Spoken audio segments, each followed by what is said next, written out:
Good morning, church. Good morning.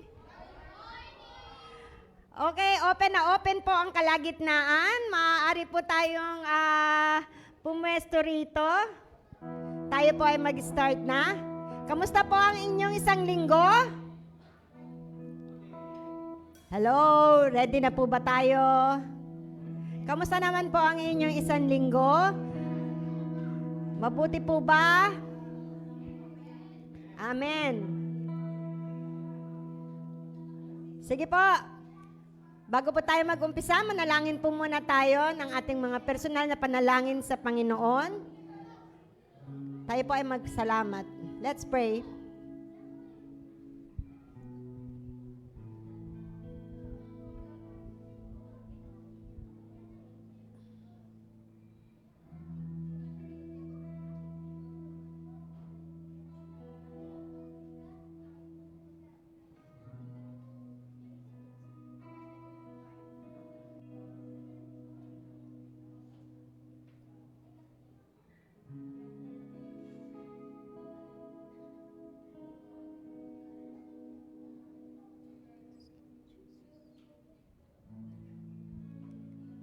Panginoon, magandang umaga po sa inyo. Kami po ay nagpupuri, nagpapasalamat sa inyo sa umagang ito na ibinigay niyo po sa amin ang araw na ikaw ay sambahin at ikaw ay mapaglingkuran. Pinasasalamatan po namin ng isang buong linggo kung paano mo kami iningatan, tinulungan sa aming mga trabaho at kung paano mo rin kami sinasamahan sa mga suliranin na hinaharap. Alam namin na napakabuti mo. At sa lahat ng yan, hindi mo kami pinabayaan. Salamat po, Panginoon. Sa umagang ito, kami po ay nagpapakumbaba na lumalapit sa inyo, Ama, humihingi ng kapatawaran sa lahat ng aming mga salang nagawa. Sa isip, sa salita, sa gawa, mga bagay na amin pong nagawa na hindi naging kalugod-lugod sa inyong harapan. Patawad po. At salamat dahil patuloy ka naming nararanasan at patuloy naming nararanasan ang kapatawaran mo. Salamat, Lord, dahil nararanasan din namin ang kapayapaan at tanging ikaw lang ang makapagbibigay. Kung wala ka sa buhay namin, Lord, maaaring hindi rin namin alam kung ano ang mga sitwasyon ng buhay namin ngayon. Pero dahil sa iyo, nagpapatuloy kami at hindi nawawala ng pag-asa. Dahil sa pangako mo, ikaw ay laging tapat at hindi ka nagbabago. Sa lahat ng panahon, nandyan ka. Masaya, malungkot, may mga kabigatan, nandyan ka, Panginoon. Hinahayaan mo na maranasan namin ang lahat ng iyon upang patuloy kaming maging matatag at patuloy din naming makita ang kabutihan mo. Dahil sa lahat ng yun, Lord, marami kang itinuturo. Thank you, Jesus, na na-overcome din namin yung mga pagsubok na yun dahil sa iyo. Napakabuti po ninyo. Sa oras na ito, Ama, ikaw ay aming nais na paglingkuran. Ikaw ay aming nais na sambahin sa espiritu at katotohanan. Kaya naman, hinihingi po namin ang pagsama at pangunguna ng banal na espiritu. Be with us, Lord. Ikaw, Panginoon, ang tunay na maitaas sa oras na ito at lalong higit maranasan ka ng bawat isa, marinig sa pamamagitan ng iyong salita upang maiayos namin ang anumang bagay na hindi maayos. Thank you, Jesus. Nawa ang oras na ito ay tunay na magbigay sa inyo ng ngiti at talagang ang mga puso namin ay punuin niyo, Panginoon, ng inyong presensya. Salamat po sa inyo, Panginoon. Salamat po sa kabutihan niyo at pagmamahal ninyo sa amin. Ang oras na ito ay para sa inyo, Ama. Tanggapin niyo po ang aming pagpupuri, pasasalamat at pag-awit sa iyo. Maraming salamat, Panginoon. Ito po ang aming dalangin sa tanging pangalan lamang ni Jesus. Amen. Hello, ang akin po mga kapatid ay nasa gilid pareho. Naway makita ko po ang inyong pag-indak, pagpalakpak sa ating Panginoon. Ang ating pong pag-awit ay nagmumula sa ating puso. Gamitin po natin ang ating mga kamay sa pag-awit sa Panginoon.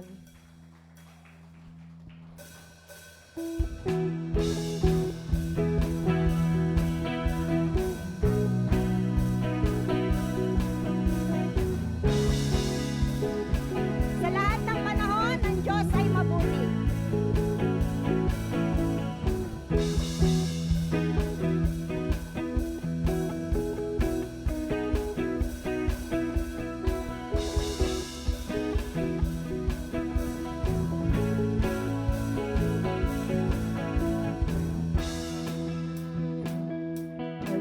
Sa iyong mga kamay, ano man ang mangyayari, di ako mangangamba.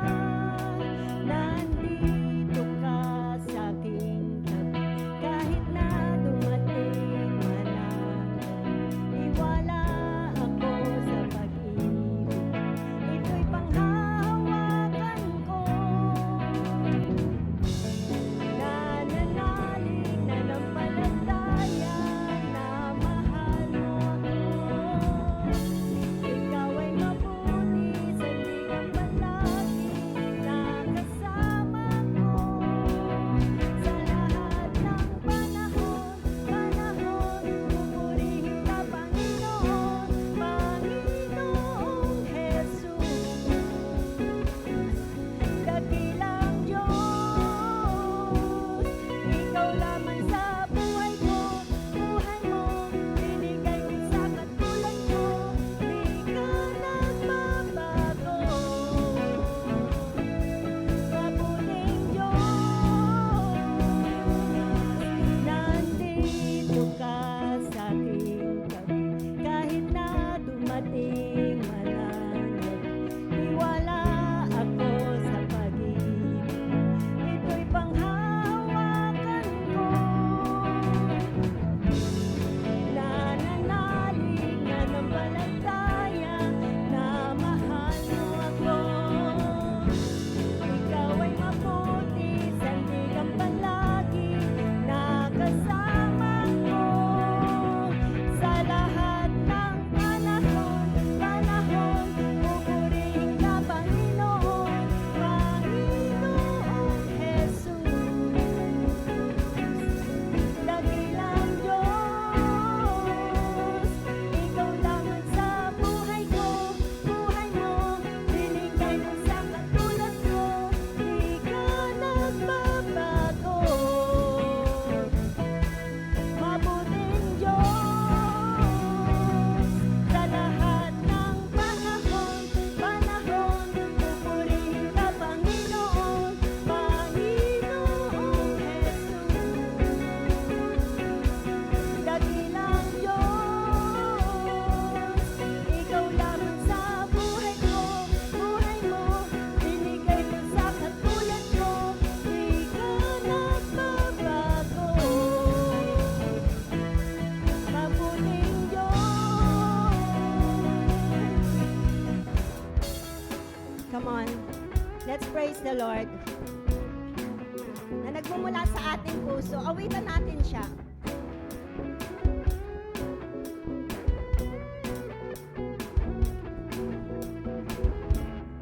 Purihin ka sa lahat ng panahon, itataas ang pangalan mo, Jesus. Purihin ka sa lahat ng panahon, itataas ang pangalan mo, Jesus. Salamat sa'yo sa kabutihan mo, walang hanggang papuri. Jesus, salamat sa'yo sa kabutihan mo, walang hanggang papuri. Alay sa'yo sa lahat ng panahon, pupurihin ka. Yes, Lord. Sa'yo lamang ang aming papuri, Panginoong Jesus.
ang ating Panginoon.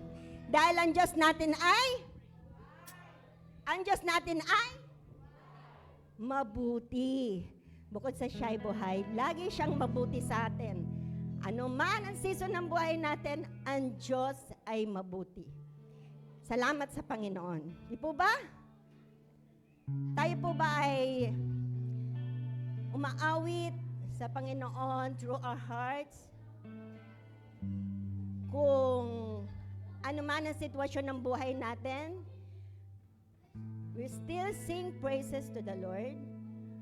We worship Him through our hearts.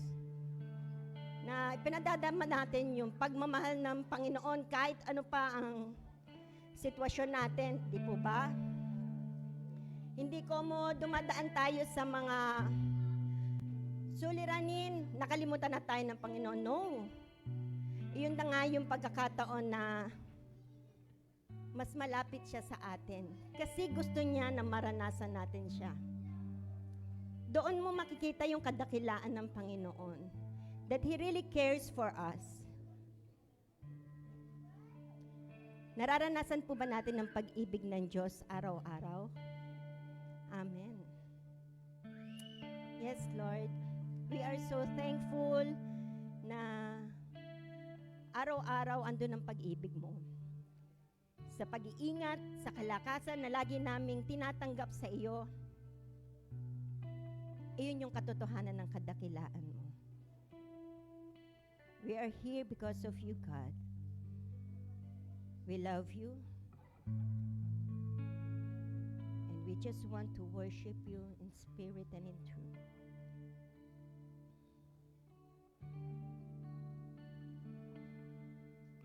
Salamat, Lord. For your goodness, for your love.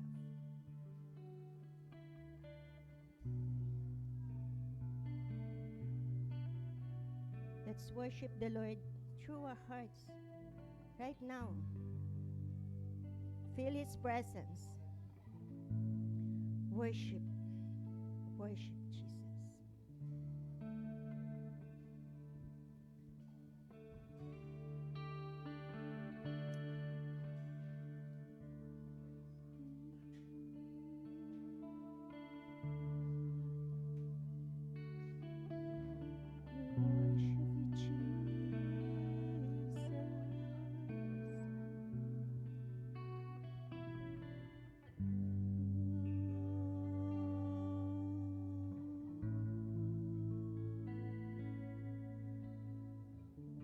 your presence.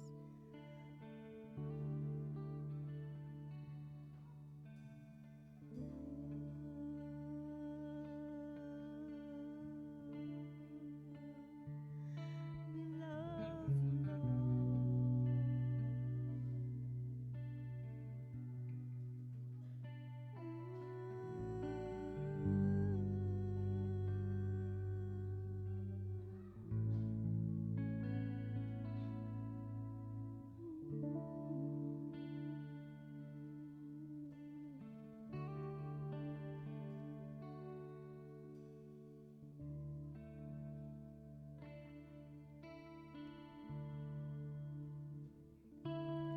Ika'y isang hari, aming tinatanging, lahat ay magpuni, lahat ay magpuri sa taglay mo.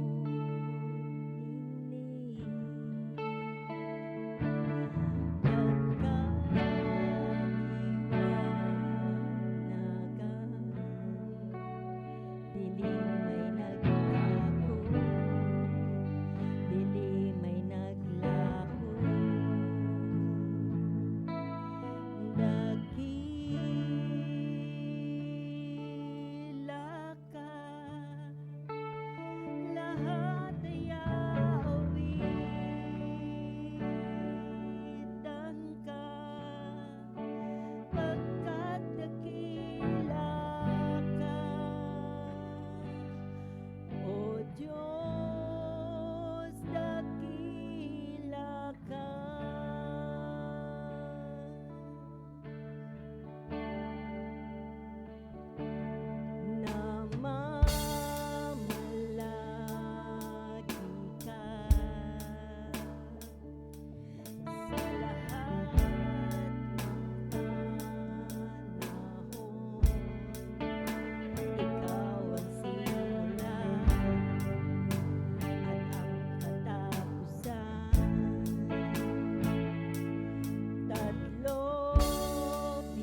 worship Jesus. Dakila ka, lahat yes, Lord. We want to sing and praise you, Lord Jesus. We praise you for your greatness.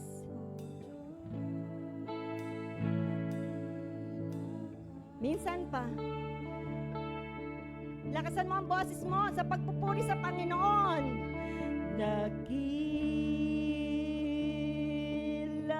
ka, yes, Lord. Pinupuri ka namin, pinasasalamatan, Lord, sa kabutihan mo sa buhay ng bawat isa. Pagkat dakila ka, O Diyos, sa iyo ang papuri at pasasalamat.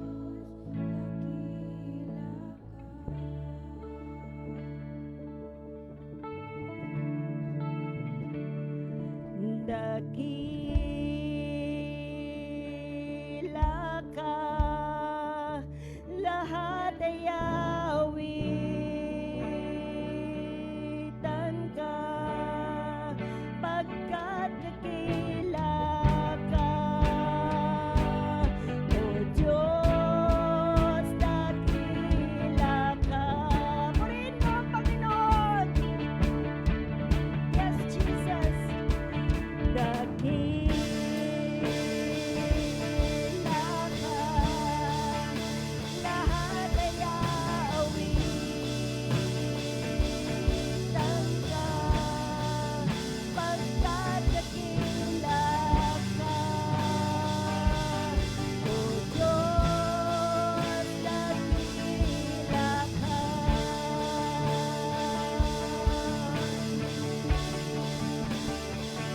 Itataas ang ngalan mo, Hari ng buhay ko.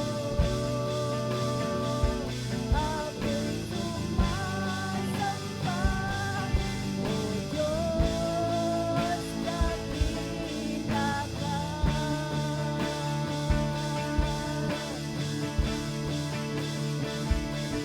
Dakila ka, lahat ay aawitan ka, pagkat dakila ka, O Diyos, dakila ka. Palakpakan natin ang Panginoon. Thank you, Jesus. Amen. Amen. Kayo na po.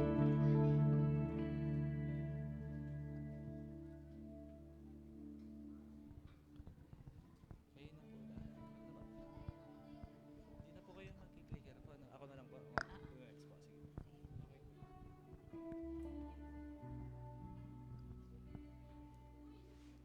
Patuloy nating ihanda ang ating puso at isip habang tayo nakatayo. Saglit tayong manalangin. Tunay nga, Panginoon, dakila ka sa aming buhay. Napakabuti mo, Panginoon, wala kang katulad. At ikaw, Panginoon, ay itinataas namin sa umagang ito. Kayo po, Panginoon, ay mabigyan ng kapurihan, kalwalhatian sa umagang ito, Panginoon. Sa amin pong pagdulog sa iyo, narito kami, Panginoon, hindi man po kami karapat-dapat, pero dahil sa biyaya at kaligtasan na binigay ng Panginoong Jesus, ginawa mo kaming karapat-dapat, Panginoon, sa iyong harapan. Ngunit kami nagpapakumbaba, Panginoon, sa oras na to, kayo po ang siyang manguna sa amin, magpakahayag. At narito po ang aming buhay. We offer our lives unto you, Lord, as living sacrifice. Salamat, Panginoon. Ikaw po ay patuloy na kumilos sa aming kalagitnaan. O banal na Espiritu, we welcome your presence in our midst. We give you glory, honor, and praise in Jesus' name. Amen. Sige Sige po, makakaupo na po tayo. Maraming salamat sa inyong pagdalo. Good morning po sa lahat at sa ating mga nasa online. Maraming salamat at ang bawat isa ay narito uli after the storm. Ayan, kamusta naman kayo? Meron bang binaha? O na-stranded? Ayan. Alam niyo yung storm, mahalaga po yan. Hindi yan, although mayroong konting, may nasisira, may nasasalanta, pero mahalaga yan sa ating ecosystem dahil ang storm naglilinis ng ating air pollution at yung paligid, pinupurify ng storm. Kaya tingnan nyo, di ba, tindi ng ikot ng hangin, bagsak ng ulan, nililinis niya. Kaya ang storm, kahit sa buhay natin, ginagamit ng Diyos yan. Para kahit hindi tunay na storm, minsan storm ng pagsubok, mga pinagdadaanan sa buhay, ginagamit ng Diyos para i-purify yung puso at buhay natin. Para sa Kanya lang talaga tayo tatawag, sa Kanya lang tayo aasa. Ganon ang Panginoon. Di ba pagka lalo na, kahit dun sa aming lugar sa Biga, katabi lang namin yung kanal. Nako, kinakabahan na ako pag ang daming ulan. Lord, sa Diyos talaga tatawag, Lord, pahintuin mo na po ang ulan. Pag umapaw yung bambang, yung kanal, pasok yun sa kusina at banyo namin. Bumabalik siya sa drainage namin. Umaakyat sa kusina at sa banyo. So talagang kinakabahan kami pagka andyan na ang storm. Pero ginagawa niya na magdepende tayo sa Panginoon. So praise God, hindi umapaw yung kanal. Talagang parang kontrolado lang lagi yung bagsak ng ulan. Enough lang para malinis din yung kanal. Ang dumi-dumi na kasi. So, praise God. Pati ang buhay natin nililinis niya. So, purihin ang Panginoon. Hindi naman yung storm ang aking topic ngayon, kundi nasa covenant po tayo. At ilan na ba yung nauna? 3, no? Nag-umpisa tayo kay Noah, yung Noahic covenant, yung tipan o pakikipagkasundo ng Diyos kay Noah. Sino yung sumunod? Kay Abraham. Actually, kay Abraham, 2 beses nakipagtipan ang Diyos. After nung kay Noah, tapos marami nang ipinanganak pagdating kay Abraham. Ano yung promise ng Diyos kay Abraham? Siya ay magiging ama ng mga bansa.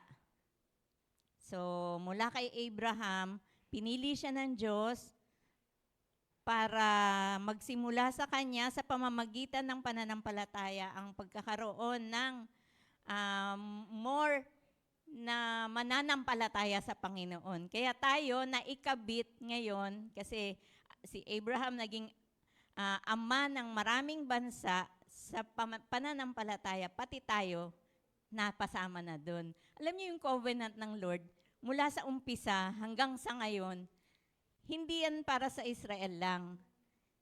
Although talagang very particular sa kanila ibinigay, pero damay na ang hindi Hudyo o hindi Israelite. Kasama na tayo doon. Pagkatapos ni Abraham, sino? Nakikinig ba tayo? Naalala ba natin? Di ba, Pasjo? Nung 1 linggo? Kanino binigay ang covenant uli? Kay Moses. Oo, yung Mosaic covenant. Yung pakikipagtipan. Pero, although ang covenant o ang pakikipagkasundo ng Diyos, yung promise ng Diyos, merong conditional, merong unconditional. Pagdating mula kay Noah, kay Abraham, merong unconditional. Pero meron din kay Abraham na conditional. Pagdating kay Moses, conditional talaga. Merong dapat gawin yung tao at may gagawin ng Diyos. Habang sumusunod ka, merong, anong gagawin ng Diyos? Kapag sumusunod ang tao dun sa mga batas na ibinigay ng Diyos, pagpapala. Pero pag hindi ka sumusunod, pagpapalo. Di ba? Hindi pwedeng gawa ka na lang ng gusto mo. Papaluin ka kasi may kasalanan. Ayan. Kaya, anong gusto nyo? Sa pagpapala o sa pagpapalo? Isang letter lang ang kaibahan nun. So, doon na tayo syempre sa pagpapala. Kaya kailangan laging susunod sa Panginoon. Pero, ang tipan o yung pakikipagkasundo ng Diyos sa tao, sa totoo lang, ang Diyos hindi sa bawat pagkakamali o pagkukulang ng tao ay, ang sabi nga sa mga awit, He does not deal with us according to our iniquity. Hindi siya yung relasyon ng Diyos, hindi kanya bawat mali mo, palo, bawat mali pa, naku, kawawa naman tayo. Wala na tayo dito. Kung bawat mali natin, palo ang bibigay ng Diyos. Hindi ganon ang Diyos. Mas marami pa rin yung biyaya ng Diyos kaysa dun sa mga palo niya, di ba? Naranasan nyo ba yan? Kahit kayo ay medyo, may mga kasalanan, may mga pagkakamali tayo. Mararamdaman mo ang biyaya ng Diyos, di ba? Hindi ka niya pababayaan, hindi siya magkukulang sa'yo. Nandun pa rin yung kalinga ng Diyos. Kaya, dito sa susunod nating pag-aaralan, ito ay isang tipan na ibinigay ng Diyos kay Haring David. At tatawagin natin tong Davidic Covenant. Ayan, kasi kay David. Kasi doon sa mga pangalan ng tao, binabase yung covenant, di ba? Abrahamic, Noahic, Mosaic. Ngayon, Davidic naman. Natutuwa ako, si David ay isa sa paborito kong Bible characters.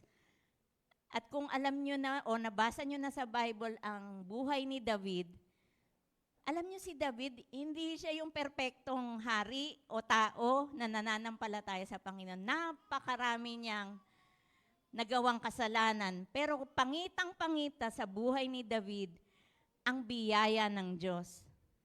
Napakabuti ng Diyos sa buhay ni David. Ayan, titingnan natin. Sa Davidic Covenant, siguro yung dito, dun, kung kaya niyong basahin doon, kasi andun yung screen. So, sa Davidic Covenant, ito ba'y nakuha ko sa NIV Study Bible. Ang tipo o ang klase ng ibinigay ng covenant kay David ay royal grant. Pag sinabing royal, ito ay may kinalaman sa mga hari. Di ba? At sino yung hari na tinutukoy? Hindi si David ang Diyos. Ibinigay kay David ang isang covenant o tipan. Ito ay ibinibigay ng hari sa isang matapat na alipin. At ang alipin o tagapaglingkod na tinutukoy ay si David nga. Hindi siya yung hari, kundi ang Diyos. Mula sa Diyos, papunta kay David na naglilingkod sa Panginoon. Kukunin lang muna natin yung description ng Davidic Covenant. Mamaya, pupunta tayo doon sa ating text, sa Bible verses. Ngayon, sino yung participant? Sino yung mga kasama sa Davidic Covenant? Ito ay mula sa Diyos nga, made by God, with faithful King David after his devotion to God as Israel's king. Dahil nakita ng Diyos si David, actually hindi lang nung naghahari si David Ano ang nature ng trabaho ni David bago siya naging hari? Kung alam niyo yung story ni David, ano siya muna? Shepherd or pastol ng tupa.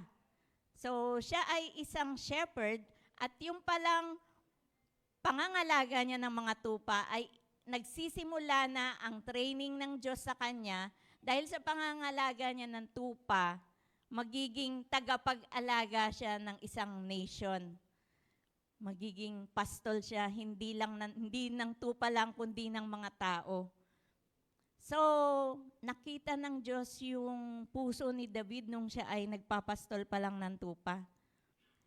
Kaya, nung siya ay napiling hari, nakita pa rin ng Diyos yung integrity ng heart niya. Kaya, dito nakipagtipan ang Diyos kay Haring David. Ngayon, ano yung description, katulad ng sinabi ko kanina, ang description ng Davidic Covenant ay unconditional. Walang pasubali o kondisyon.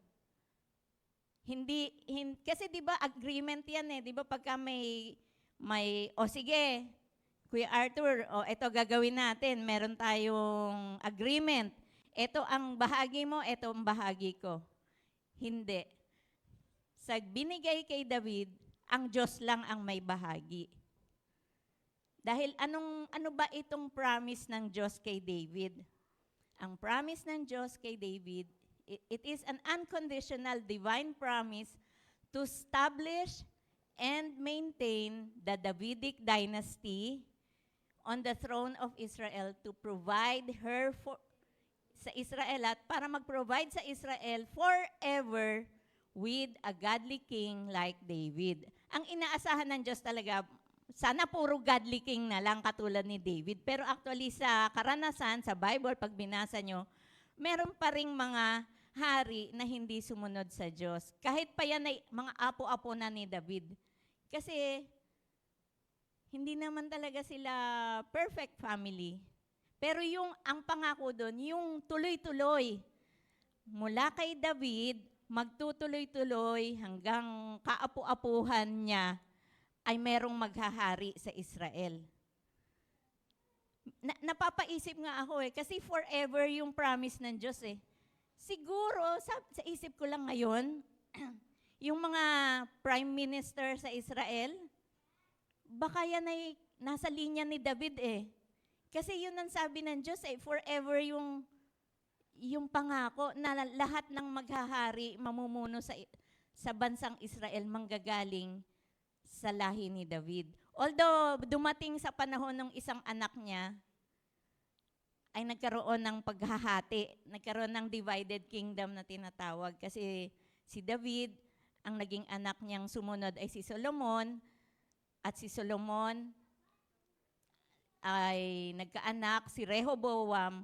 Pagdating kay Rehoboam, hindi siya katulad ng lolo niya. Matindi ang karakter ni Rehoboam dahil naging mahigpit siya sa kanyang nasasakupan. Nagkaroon ng people power. Naghati ngayon yung kingdom.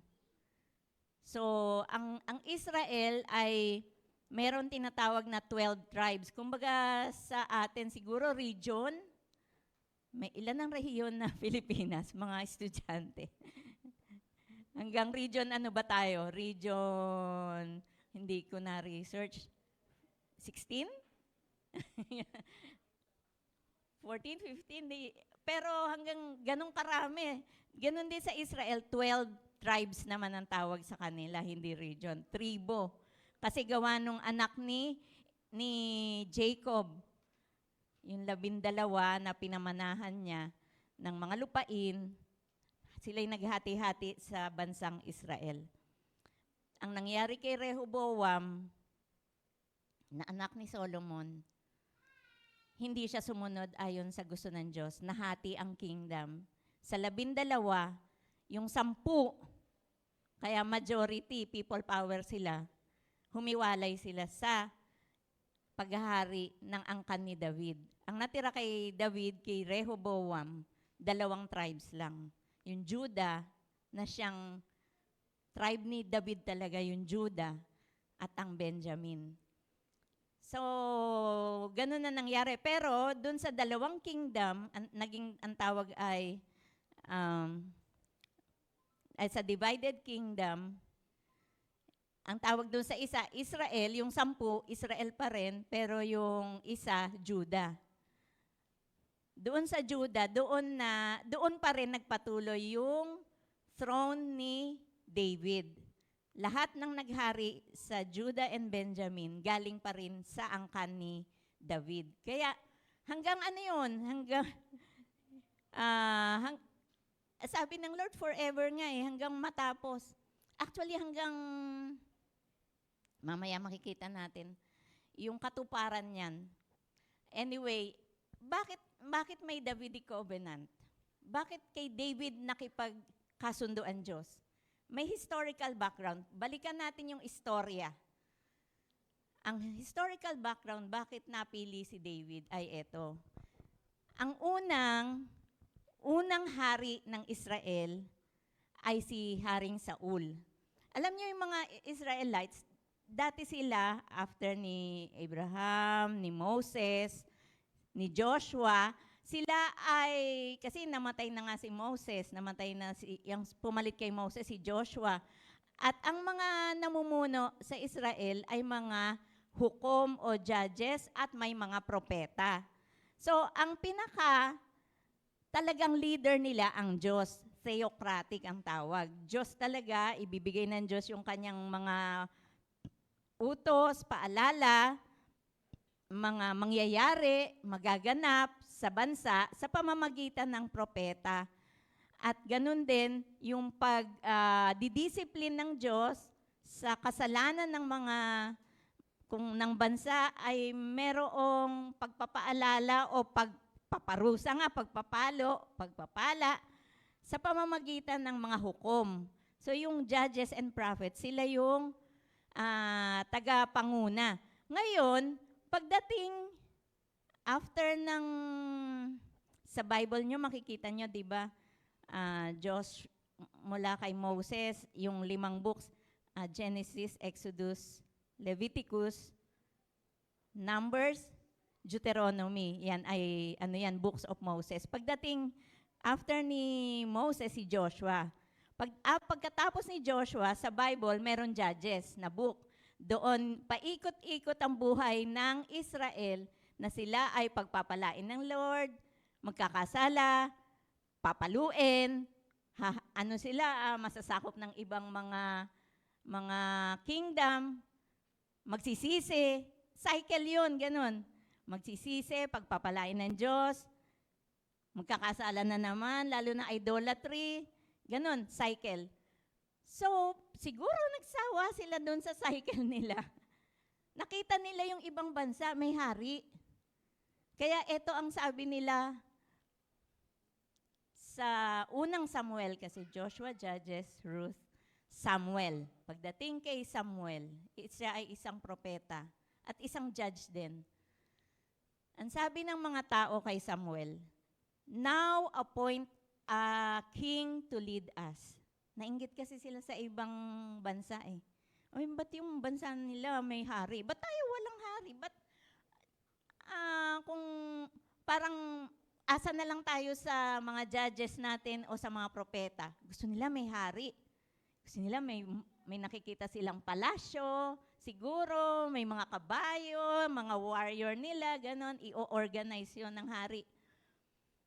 Kaya sabi nila, appoint a king to lead us, such as all the other nations have. Katulad ng ibang bansa. Ayan ang hiningi ng mga tao kay Propeta Samuel. Pero ito ay ikinalungkot ni Samuel. Dumulog siya sa Panginoon kasi talagang si Samuel ay malapit sa Panginoon. Pero actually, ang pinagmulan nun, kasi dapat yung judges at prophet, katulad ni Samuel, ang susunod sa kanila yung mga anak nila, magmamana ng paglilid, pangunguna sa bansa. Eh kaso, nakita ng mga tao, hindi rin maganda ang buhay ng mga anak ni Samuel. Mga corrupt din sila. Nangungupit sa templo, yung mga offering. Ay, grabe. Pinipili yung pinakamagagandang offering. Siguro kung sa ano natin ngayon, malalaking pera ang kinukulimbat nila. Pero noon kasi may offering na mga hayop yung mga taba ng hayop, laman, pinipili nila yung magagandang parte ng offering. Ayun, corrupt yung mga anak ni Samuel sa templo, doon sa kanilang pag-o-offer sa Panginoon. Nakita yun ng mga tao at ayaw na nila ng ganun, ganun nangyayari sa kanilang mga prophet or judge. So, hiningi nila yung hari. At ito, yun nga, ikinalungkot ni Propeta Samuel, nakipag-ugnay siya sa Panginoon. Pero, kaiba yung akala ni Samuel, hindi papayag ang Diyos. Ano sabi ng Diyos sa kanya? Sa unang Samuel 8 yun. Sige, back to yung first ate. Ayan. And the Lord told him, listen to all that the people are saying to you. Makinig ka sa sinasabi ng mga tao. Pero, it is not you they have rejected, but they have rejected me as their king. Sabi ng Diyos. Hindi ikaw, Samuel, ang nire-reject nila. Ang Diyos ang nire-reject nila. Kasi ang Diyos ang talagang naghahari sa kanila. Sige, pakinggan mo sila. Ibigay ang hilig. So, naghanap sila ngayon at ang nakita nila ay itong si Saul. Si King Saul was chosen as king, the tallest, panlabas, nakita nila. Pag tumayo ang lahat, pinakamataas si King Saul. Naku, yun ang challenge sa akin.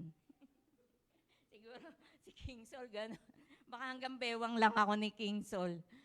So, mataas si King Saul. Sinabi yan sa Bible, pag tumayo ang lahat, pinakamataas si King Saul. At siya ay isang poging hari. Handsome among them. Panlabas yun.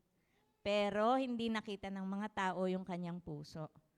The people did not see his heart na merong selfishness, egotism, paranoia, depression, and violence. Yun yung nasa kaibuturan ng puso ni King Saul. Sa umpisa, hindi nakita yan. Siyempre, umpisa, maganda ang performance. Pero, nalungkot man si Samuel, kailangang, sinabi pa rin ng Diyos, sige, ibigay mo yung gusto nila. Kaya, ibinigay, napili, at inanoint si Saul bilang hari.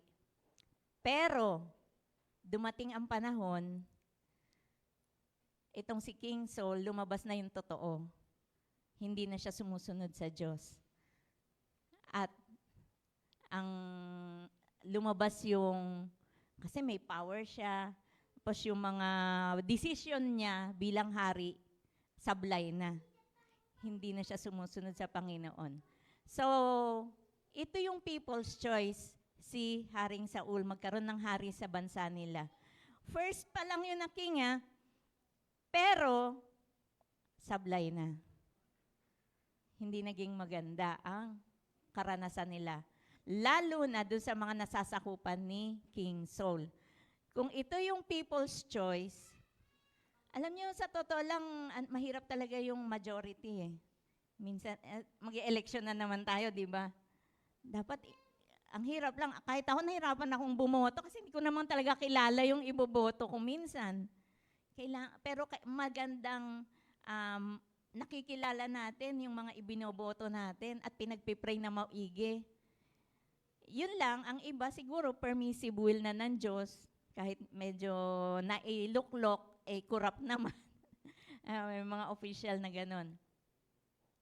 Mahirap talaga. Well, anyway, nandun pa rin ang kamay ng Diyos. Nakikita niya yung nangyayari. So, ano ang naging choice ng Diyos? Kung ang people's choice ay si Saul, the Lord's choice next ay eto. So, dumating ang panahon na nakita nga ni Samuel na si Haring Saul ay hindi na sumusunod sa Diyos. Minsan, pinangungunahan pa nga niya yung pati trabaho ni Prophet Samuel, ginawa niya. Kaya doon nagalit ang Diyos. Yung pag-aalay, yung offering, doon talaga nagalit ang Diyos. Kaya ang sabi na sinabihan ng Diyos si Samuel at si Samuel ay, eto sinabi niya rin kay King Saul. So, dito yan sa 1 Samuel yan, 2 Samuel. Ang sabi ni King Saul, ni Prophet Samuel told King Saul, you have not kept the command the Lord your God gave you. But now your kingdom will not endure. The Lord has sought out a man after his own heart. Thank you po. And appointed him leader of his people. Kung may Bible kayo, makikita nyo yan sa unang Samuel chapter 13.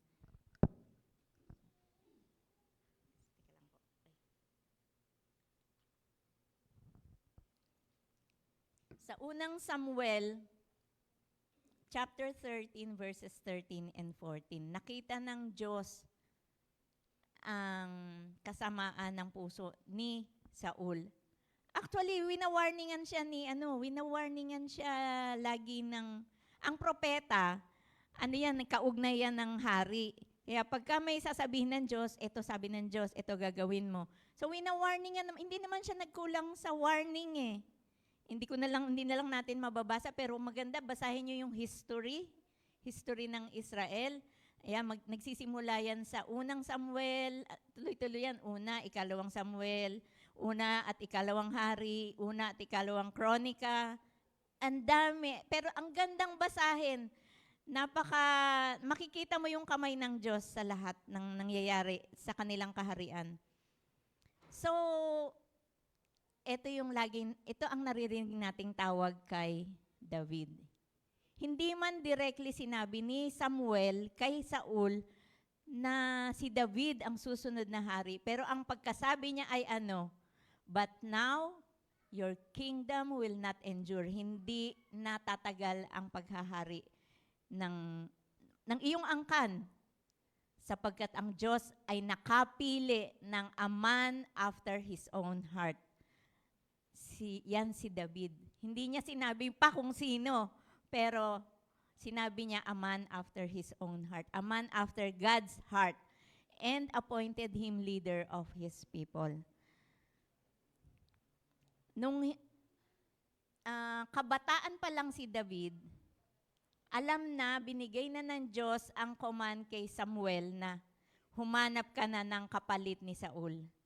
Kaya, shepherd pa lang si David, alam na niya. Nilid ng Diyos si Samuel para pumunta doon sa Bethlehem. Sa Bethlehem ang bayan nila David. At doon sa angkan ni Jesse, si Jesse ang tatay ni David, doon siya pinapunta ng Diyos. Nakikinig iisipin niyo, paano na lalaman ni Samuel kung saan siya pupunta? Kasi nakikinig talaga siya sa Diyos.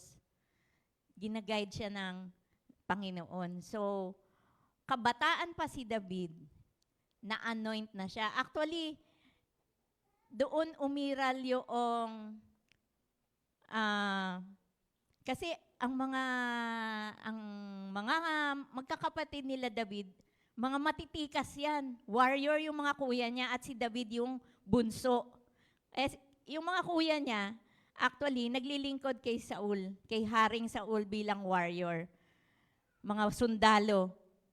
Malalaki ang katawan, maaring matatangkad rin sila, guwapo sila, yan, matitikas. Pero ano ang sinabi? Winarningan na ng Diyos si Samuel. Huwag kang tumingin sa panlabas na kaanyuan kasi yan ang nangyari kay Saul. Panlabas na kaanyuan yung tiningnan. So, ang Diyos ay hindi tumitingin. Yun yung verse doon eh. Ang Diyos ay hindi tumitingin sa panlabas na anyo, kundi tumitingin ng Diyos sa puso. Nakita ni Samuel lahat ng kuya ni David. Sabi ng Lord, wala dyan. Wala dyan sa mga kuya niya. Tanungin mo nasaan yung isa pang anak na lalaki. Yung pala nasa field, nag-aalaga nga ng tupa. So pinatawag. Pagdating ni David, ayun, ito ang pinili ng Diyos. yung bunsong anak na nag-aalaga ng tupa. At doon pa lang, bata pa, teenager pa lang siya noon, alam na ni David, siya ang susunod na hari. Siya ang God's choice. Pero, hindi yan sinasabi. Siyempre, magagalit yung nasa posisyon na hari na malalaman kung sino yung susunod. Siyempre, ang iisipin ng naghahari, yung anak niya. Ang anak ni Saul ay si Jonathan. Ang nangyari naman, si Jonathan naging best friend ni David. And actually, naramdaman na ni Jonathan, siyempre, best friend sila, nagkakausap sila, malapit sila sa Panginoon. Alam na ni Jonathan, si David ang susunod na hari. Kaya open siya doon. Hindi problema sa kanya kung hindi siya ang magiging hari. Alam niya ang choice ng Diyos. Kasi nakita niya ang puso rin ni David. So, si David, bata pa, hindi naman siya naghari-harian, kundi gumawa siya ng kung ano lang yung pinagagawa ng Diyos. Mula sa pagiging pastol ng tupa, hanggang naging warrior na nga siya. Kasi 'di ba, ano yung isang kwento na gustong-gusto ng mga bata? Yung isang napatay ni David. Ayan, si Goliath. 'Di ba yung story ni David and Goliath? After that story, tinrain na ng Diyos sa pakikipaglaban si David. Actually, na-train na siya yung mga wild na hayop. Habang nag-aalaga siya ng tupa, may leon, nakapatay siya ng leon, nakapatay siya ng oso. So, ganun siya kalakas. Nakapatay siya ng mga yun dahil pinrotektahan niya ang kanyang mga alagang tupa. At mababasa natin yan, yung laman ng puso ni David, pag nagbabasa kayo ng mga awit, andyan. Makikita niyo yung laman ng puso niya. Hindi niya yon kinaya dahil sa sarili niya. Lagi niyang ina-acknowledge na may Diyos na buhay na tumutulong sa kanya.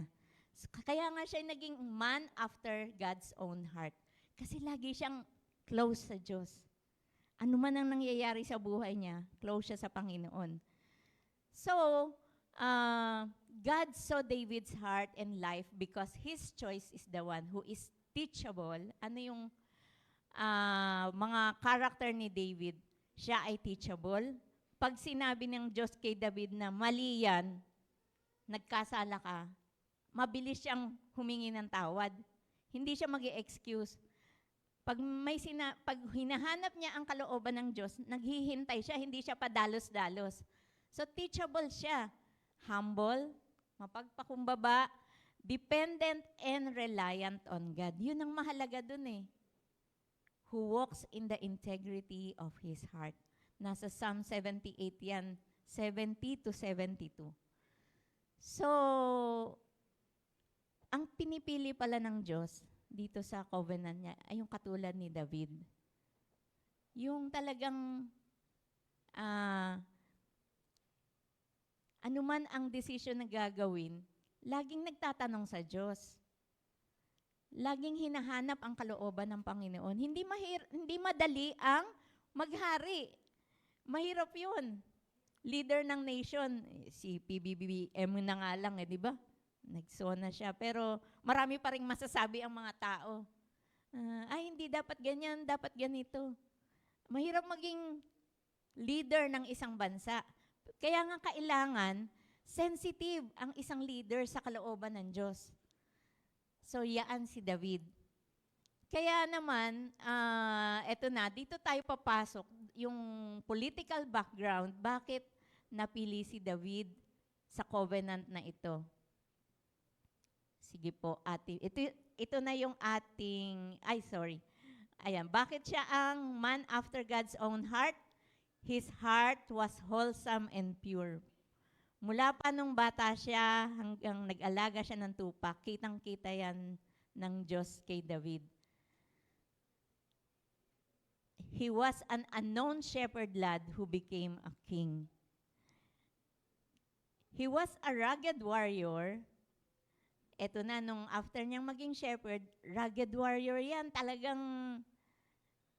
tumitira sa mga kuweba, sa mga bundok. Yung talagang siguro isipin nyo na lang kung ano itsura nila David So, pero sanay sa pakikipaglaban. Pero kahit na matapang, warrior, pumapatay ng mga kalaban, pero napaka-tender nung Psalms, mga awit na sinulat niya. Musician kasi si David alam niyo ba yon? Siya, anong instrumento ang tinutugtog ni David? Harp. Musician siya. Habang nag-aalaga siya ng mga tupa, dala-dala niya yung kanyang harp. Di ba? Courting, ganun siya, parang courting U na may string. Yan. Tinutugtog niya yon. Kaya marami siyang mga awit. Yung mga kinocompose niya, may tono yon. Hindi na, yun nga lang ngayon, binibigyan ng tono ng mga ibang musikero. Pero may tono yun. Siguro karamihan ng sinulat ni David, parang yun yung mga psalms and hymns nila sa church or hindi church temple. Sa kanilang pagsamba sa Diyos. Yung mga ginawa ni David. Musician kasi siya. Pero kahit na siya ay warrior, malambot ang puso niya. Kaya marami siyang naisulat na mga awit para sa Panginoon. At yung mga awit na yun, hindi lang siya pagpupuri sa Panginoon, pagpo-pour out din yung pagka sobrang, minsan discouraged na siya, umano rin siya ng depression, nakaranas din siya kasi daming niyang stress, makipag-away sa mga kalaban ng Israel. Antindi yun. Pero doon niya nilalabas sa kanyang mga awit sa Panginoon. Nung siya ay maging hari, siya ay strong leader. Pero, kaya nga ito yung larawan ni David Hindi siya perfect leader kasi weak ang kanyang pamilya. Hindi niya napangalaga ang mabuti ang kanyang mga anak.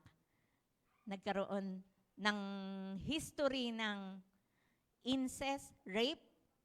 Kasi ito kasi yung weakness ni David. Siguro dahil pogi siya at matapang, maraming nagkagusto. Marami ngayon siyang asawa. Yun ang weakness niya, babae. Marami siyang wives and tawag ay concubines. Doon siya bagsak. Pero bakit ganun Pinili pa rin siya ng Diyos. Minsan nga iisipin bakit ganon? Kinukonsinti ba siya ng Diyos? Hindi po.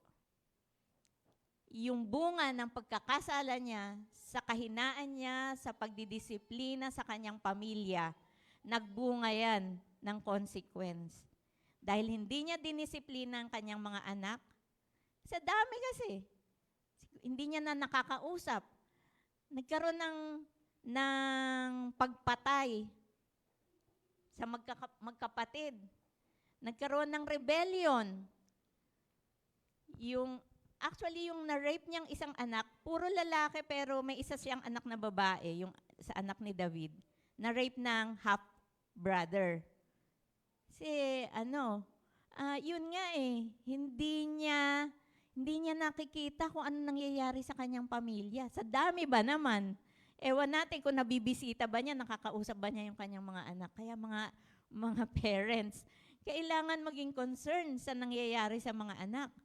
So, ganon ang weakness ni David. At hindi yun kinonsinti ng Diyos. Nagbunga ng mga maling hakbang at maling pangyayari. Hindi magandang pangyayari. Actually, crime. Kasi pinatay kapatid ni Absalom yung babae na na-rape ng half-brother nila. Kaya si Absalom nga ba? Tama. Pinatay niya yung kapatid na ng rape, half-brother. Puro half-half sila Pero si Absalom, nagrebelde rin siya sa tatay niya. Gusto niyang agawin yung trono. Meron ding isang anak si David, diniklara niya, siya rin ang magiging hari. So ganun, hindi makontrol ni David yung mga anak niya, yung mga pamilya. Yan si David. Strong leader siya pero weak father siya sa bahay, sa pamilya. Tapos, yun nga, a man of God with a rebellious son. So may mga anak siyang nagrebelde at gusto siyang kalabanin. Pero, dahil sa mga nangyari sa kanya, bakit napili pa rin siyang man after God's own heart? Sa kanya pa rin nakipagtipan ang Diyos, nag-promise ang Diyos. Yun nga kasi, next po, ayan. So ito na yung yung political background, yung nangyari ito sa Davidic Covenant. Noong si David ay, yun nga, hindi maayos ang kanyang pamilya. Sa kabila naman nun, ang Diyos naman, hindi naman siya pinapabayaan sa pagiging hari ni David. So laging, pag mayroong laban, alam niyo, pag binasa niyo yung story ni David, kukonsulta siya sa Panginoon. Lord, susugod ba kami? Susugod ba kami? Nakaposisyon na yung mga kalaban namin doon sa battlefield. Susugod po ba kami? Ano pong gagawin namin? Alam niyo, nakakatuwa. Basahin niyo yon, yung unang Samuel, ikalawang Samuel. Yan. Nandyan yung story ni David eh. Nakikinig talaga siya sa Panginoon. Hindi, huwag kayo sumugod. Ako ang bahala dyan. Alam niyo, may mga pagkakataon, ang Diyos ang pumapatay ng mga kalaban nila. May pagkakataon naman na, sige, ganito gawin. Bibigyan ng Diyos ng strategy si David. Kaya nagugulat yung mga kalaban niya. Sasabihin ng Diyos, yung iba, sa kabila mo papuntahin. Yung iba, nandito. So pag tumakas yung kalaban doon, sasalubungin ng mga tauhan mo yan. May mga strategy sila. Battle strategy. Hindi ako mahilig sa mga war stories. Pero, ang galing eh. Nalalaman ni David yon at kasi malapit nga siya sa Panginoon. So, sinusunod niya yan. Kaya, nung finally, kasi ang Israel, napakaraming bansang nakapaligid sa kanya, na kaaway nila, until now naman talagang kaaway pa rin. Di ba? Nakita niyo ba ang Israel sa mapa? Napakaliit lang, kapraso lang sila. Oh. Pero ang daming nakapaligid sa kanila, yung mga Middle East countries, nagalit sa kanila. Iyan ang mga kalaban nila. Pero, nung panahon ni David, naayos niya na overcome niya yung mga kalaban. Kaya ang sabi sa verse 1 ng 2 Samuel 7, kung meron kayong Bible, pwede nyo rin pong buksan. Hindi ko na po isinulat lahat dyan sa ating PowerPoint. Ang sabi sa verse 1, King David had settled in his palace. Sa wakas, nagkaroon siya ng pahinga sa kanyang mga laban. And God had given him rest from all his enemies. Ang hirap kaya nung lumaban kasi talagang espada, pana, spear, sibat, yun ang mga hindi naman sila barilan eh. Hindi naman sila nuclear bomb, hindi ganun eh. Talagang mano-mano, ang tindi ng mga laban. Talagang buwis buhay, dugo, at pawis ang puhunan nila. So, nung finally, binigyan ng Diyos ng pagtatagumpay si David, sabi, kasi inayos na niya yung kanyang palasyo. Pinaayos niya, gumawa siya ng ang dami niyang infrastructure na ginawa sa bansa. Pagkatapos na sila ay napahinga sa lahat ng laban. Inayos nila yung bansa nila. Yung mga wall, lahat ng mga sira, inayos. Pati yung palasyo, pinaganda. So, finally, nakasettle na siya sa kanyang palasyo. Ang naisip ni David dito sa ikalawang Samuel 7, teka, kasi wala pa silang magandang templo, wala pong ganitong konkreto na church or templo. Ang sabi ni David, nasa tent lang ang ginagawa nilang bahay-sambahan. Tolda, tent. At nandun yung Ark ng Covenant na binigay kay Moses. Doon lang sila nag-o-offering. Ang sabi ni David, I am living in a palace of cedar while the ark of God remains in a tent. Nagkaroon siya ngayon ng heart na, teka, ba't ako ang ganda ng aking posisyon, ng aking tirahan? Ang Diyos, nasa tolda lang. Andun lang ang kanyang, doon lang kami sumasamba. So naisip niya, magpatayo ng magandang templo para sa Panginoon. Tama ba yun o hindi? Maganda bang idea yon? Oo, maganda, di ba? Kasi siya, ang ganda na ng,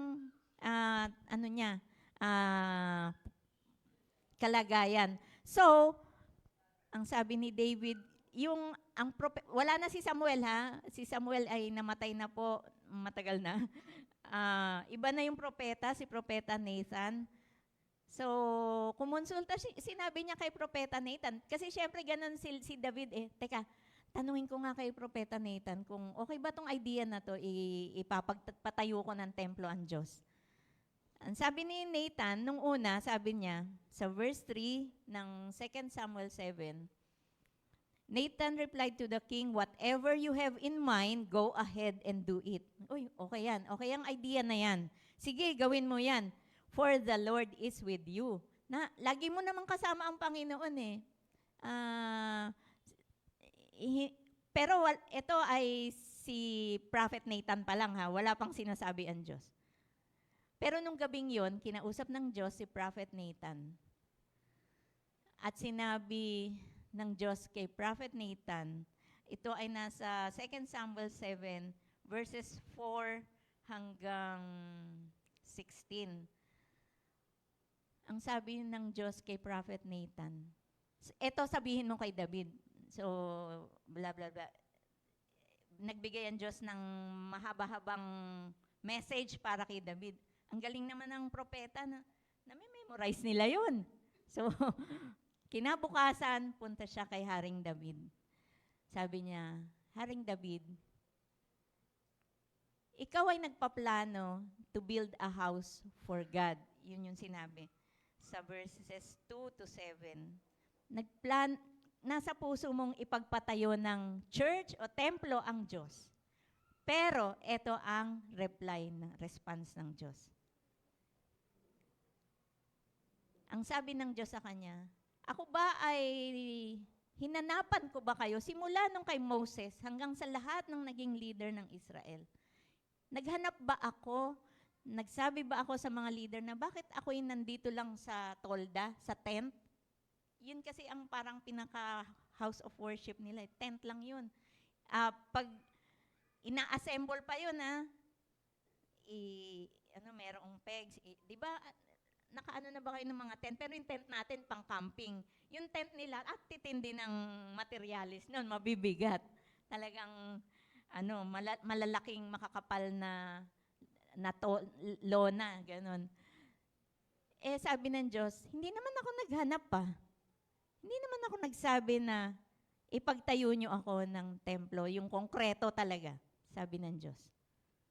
Mula pa noon hanggang ngayon, hindi ko kayo hinanapan. Kaya, ang sabi ng Diyos kay David, hindi ikaw ang magtatayo ng templo para sa akin. Hindi, dito sa 2 Samuel, hindi sinabi yung dahilan. Pero doon sa story, ang sabi ng Diyos kay David, ang susunod sa iyo, ang anak mo, ang siyang magtatayo ng templo para sa akin.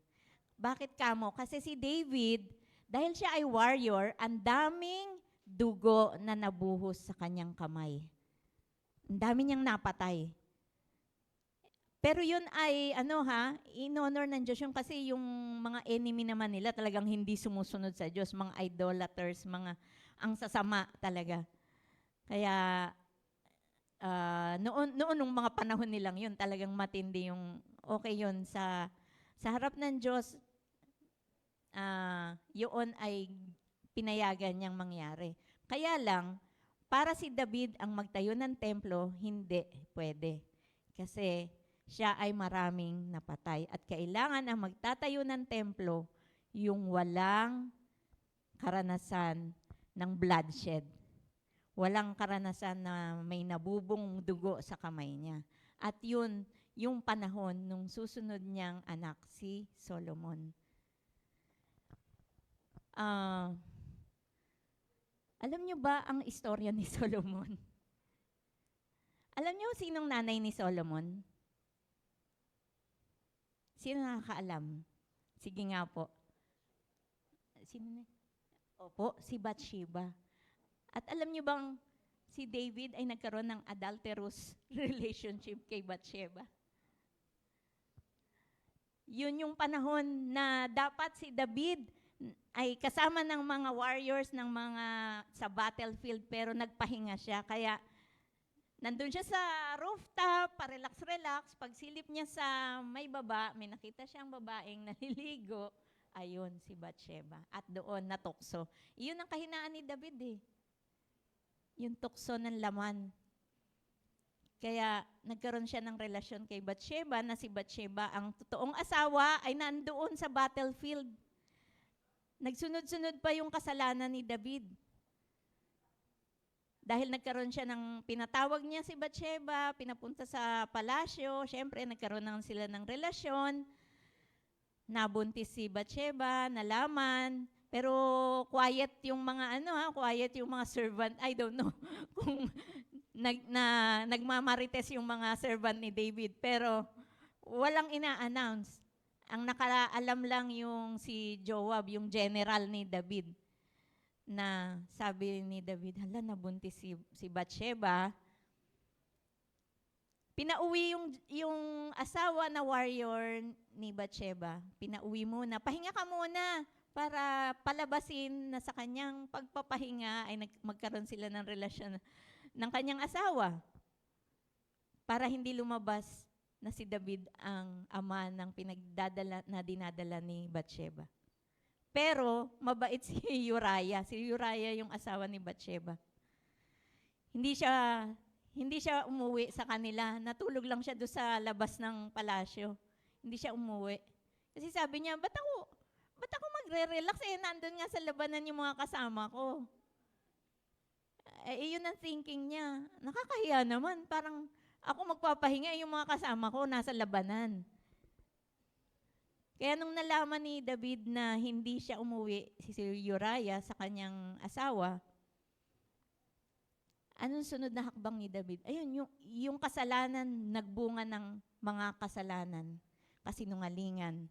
Ano pa? Eto na, pagpatay. Hindi man si David ang directly papatay kay Uriah. Sinabi niya sa general niya, kay Joab, lagay mo yan sa harapan, sa front line para mapatay na siya dyan. Grabe, no? Para lang mapagtakpan yung kanyang kasalanan. Pinalagay si Uriah doon sa matindi ang laban na talagang mamamatay siya doon. Hindi naman talaga pinakamahusay na warrior si Uriah. Siguro nasa backup lang yan, pero nakikipaglaban din. Sabi, ilagay mo siya sa unahan. Napatay nga si Uriah. Pero, ang Lord, hindi niya kinokonsinti yun. Nakikita ng Diyos yung puso ni David. Kaya eto na. Kinonfront na siya ng propeta ng Diyos. Bakit mo ginawa yun? Ang consequence, may mangyayari sa anak mo kay Bathsheba. Pwedeng kunin yun ng Lord. At yun nga ang nangyari, namatay yung anak niya kay Bathsheba. Pero sa sitwasyong yun, si David ay matinding nanalangin, nagsisi sa kanyang kasalanan. Kaya nga merong Psalm 51, Panginoon, patawarin mo po ako. Marami siyang ganyan sa Psalm 32, awit 32, awit 51. Yung mga linisin mo ang puso ko, tingnan mo po kung anong nasa isip ko. Ganon si David, pag na-confront na siya, aamin naman siya. Hindi na siya nag-e-excuse. Kaya nagpakumbaba siya sa Panginoon at nung namatay ang unang anak niya kay Bathsheba, ang Diyos napaka-gracious eh. Alam niyo bang naipangako ng Diyos yung susunod, yung magiging anak na niya, yung susunod kay Bathsheba, yun ang susunod na hari. Grabe. Katindi naman ang grasya ng Diyos kay David, no? Ang dami niyang kasalanan. Pero, pag nagsisi siya, totoong sisi. Hindi yung, kunya-kunyari, hindi mababaw, kundi malalim, deep yung yung pagsisisi niya. Umiiyak siya sa Panginoon, talagang, hindi lang luhod, talagang, nagpapatira pa. Pag sinabi nagpatira pa, pati ulo nandun sa lupa.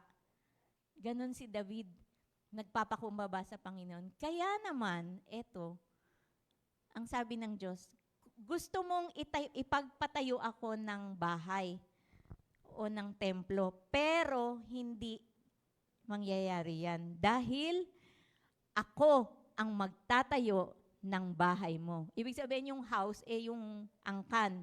No?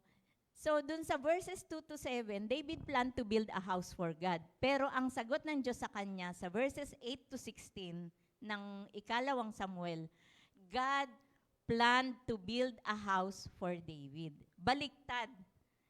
Hindi ikaw ang magtatayo para sa akin. Ako ang magtatayo para sa iyo.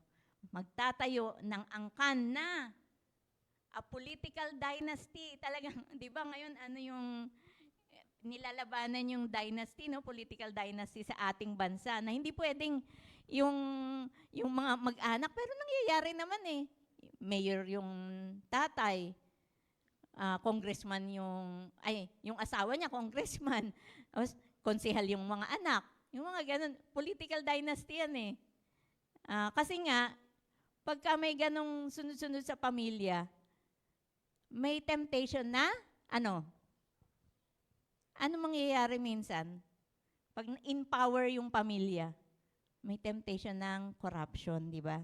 Nagkakakontsaba sila kasi may power sila. May corruption, pati yung taxes, yung mga, or kukuha ng mga bayad sa mga tao, yan. Ganyan na nangyayari pagka may political dynasty. Pero, sa Diyos, alam ng Diyos yung ginagawa niya. Sabi niya, bibigyan niya ng political dynasty si David na maglalast o tatagal ng walang hanggan. Forever That would endure forever.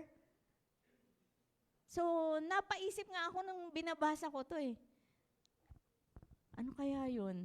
Hanggang ngayon kaya yung mga leader ng Israel, nasa lahi ni David? Pero, ganun pa man, may kabilang side yun. Spiritual dynasty. Kasi, ang sabi ng Diyos kay David sa verse, eto po, magandang basahin. Sa Psalm 89, ito yung confirmation ng covenant ng Diyos kay David. I have bestowed strength on a warrior. I have exalted a young man from among the people. Sino yon? I have found David, my servant, I have found David, my servant. With my sacred oil, I have anointed him. I will maintain my love to him forever, and my covenant with him will never fail. Ayun. Yun yung forever na I will establish his line forever, his throne as long as the heavens endure. Once for all, I have sworn by my holiness, and I will not lie to David, that his line will continue forever and his throne endure. Before, yun? May nawala yata sa aking... before him. Ayun. So, yung covenant ng Diyos kay David ay nagpatuloy. Kaya, kahit nagkaroon ng divided kingdom, nagpatuloy yung lahi niya na may naghahari. At palagay ko, kasama na yung spiritual. Kasi alam nyo bang, ang dulo ng linya o ng angkan ni David, sa angkan ni David, lumabas ang tagapagligtas. Yan po ay yung fulfillment ng Davidic covenant, makikita mo yan sa Matthew chapter 1. Si Jesus, naipanganak siya sa angkan na nagmula sa lahi ni David. At medyo mahaba yan. Halimbawa, si Abraham, ang anak ay si ganito, ang anak ay si gano'n yun. Dire-diretso yan, yung verses 1 to 17. Kinuha ko lang yung verse 1 and verse 17. Anong sabi? Ito yung record of the genealogy of Jesus Christ, the son of David. Alam niyo ba ang tawag kay Jesus sa Gospels? Minsan ay son of David, anak ni David. Kasi sa lahi ni David, nagmula ang tagapagligtas na siyang magdadala ng kaligtasan sa lahat. At ito na yung forever na sinasabi ng Diyos. Ito yung tunay na forever, na kapag ang isang tao ay lumapit sa Panginoon at tinanggap si Jesus na bilang tagapagligtas, ayan, dadalhin ka ng iyong pananampalataya sa langit. Yun yung forever. Kaya, yung lahi ni David, magkakaroon, yung mga ipinanganak, yung mga tumanggap kay Jesus, di ba, ang sabi, ang lahat ng nagsitanggap sa kanya ay pinagkalooban ng karapatang maging anak ng Diyos. Kaya yun ang magdadala sa'yo. Nasa pamilya ka rin ng Diyos. Nasa pamilya ka ng angkan ni David. Kasi nadamay tayong lahat na tumanggap sa Panginoon. At iyon ay magdadala sa atin sa forever doon sa langit. Kaya sabi doon sa, naging sukatan si David doon sa genealogy ni Jesus. Sabi sa verse 17, after nung maraming pangalan na sinabi mula kay Abraham, kay Isaac, yung mga anak-anak na nila, mga apo-apo. Ang sabi sa verse 17, there were 14 generations in all from Abraham to David. Ang galing naman ng design ng Diyos. Ito, 14. Mula sa kay Abraham papunta kay David, 14 generations. Mula kay David, 14, from David to the exile to Babylon. Kasi naparusahan sila ng Diyos na sila ay sinakop ng Babylonia. 14 generations yon. At mula doon sa pagkasakop, pagkalaya nila sa Babylon, hanggang sa panahon ni Jesus, 14 generations. Ang sukatan doon sa lahi ni David. Ang galing, no? Parang bilang na bilang, nakaatado na yung plano ng Diyos. Nakalatag na. 14 generations. Actually, yung sa Lucas chapter 3, verses 23 to 28, kasi itong kay Matthew, hanggang kay Abraham lang. Pero doon sa Lucas 3, 23 to 28, hanggang kay Adan, yung genealogy. So talagang simula't simula hanggang sa kay Jesus, iisang angkan yung dumadaloy. Even before kay Adan. Actually, nasa Genesis pa lang naipangako na ang tagapagligtas na siyang magdadala sa atin sa forever. No? Kasi may kasalanan tayo na kailangang parusahan, pero ang Diyos gumawa ng paraan, ibinigay si Jesus bilang ating tagapagligtas. So, ano ang makikita natin? Ang galing ng Diyos. Nakaplano lahat yun mula pa nung pasimula. Pag nagkasala ang tao, ito ang mangyayari. Nandun yung biyaya ng Diyos. Alam nyo ba, yung biyaya ng Diyos na yan, sa Old Testament, akala ng mga tao, ang Diyos napaka-harsh, cruel sa Old Testament dahil maraming napapatay. Hindi. Lahat ng mga yun, may mga warning bago sila napatay. Lahat ng yun, may mga, yung Sodom and Gomorrah, ang Diyos hindi siya God of justice lang. He is lagi siya ay God of justice and grace. Mas mahigit pa nga yung grace niya eh. Tingnan mo nga sa buhay ni David. So yung biyaya ng Diyos, matindi. Kaya in conclusion, ang God's ultimate fulfillment of the Davidic covenant, yung tipan ng Diyos kay David, nung nakompleto ito kay Jesus Christ, ang biyaya ng Diyos ay umabot sa atin upang tayo'y mapasama sa angkan o pamilya ng Diyos. Natanggap mo na ba yan sa buhay mo? Hayaan mong pagharian ka niya. Kailangan mo lang tumawag sa kanya, magsisi sa kasalanan, taos puso, at wala kang alinlangan na lumapit lagi sa Panginoon. Kung nagkasala ka, lumapit ka lang sa Panginoon. Mas malaki ang biyaya ng Diyos kaysa sa ating mga kasalanan. Alam niyo, mahirap mang isipin, pero nakakalungkot, may katuruan ngayon kung naririnig niyo yung Marcionism. Merong kilalang preacher. Bakit naisip nila na ang Diyos ay masyadong full of wrath, galit sa Old Testament? Hindi nila matanggap yun. Pero mali kasi yung mga konteksto na binabanggit na nila at tinuturo nila. Hindi ganun ang Diyos. Noon nga yung Ninive, alam niyo ba yung Ninive? Alam niyo yung story ni Jonah? Si Jonah ay, siya yung napunta sa tiyan ng isda. Pero bago siya napunta sa tiyan ng isda, ang sabi ng Diyos kay Jonah, Jonah, pumunta ka doon sa Ninive. Napakasamaan ng mga tao dyan. Ano yan? Sakop yan ng Assyria. Alam niyo ba yung mga Assyrians? Matindi yan. Puputulin niya yung mga daliri mo. Huhugutin yung mga kuko. Ano yung mga mata. Ganon, dudukutin niya. Ganyan sila magparusa. Ang tindi. Pero sabi ng Diyos kay Jonah, pumunta ka doon at mag-preach ka ng repentance. Kasi napakasama nila, paparusahan ko sila.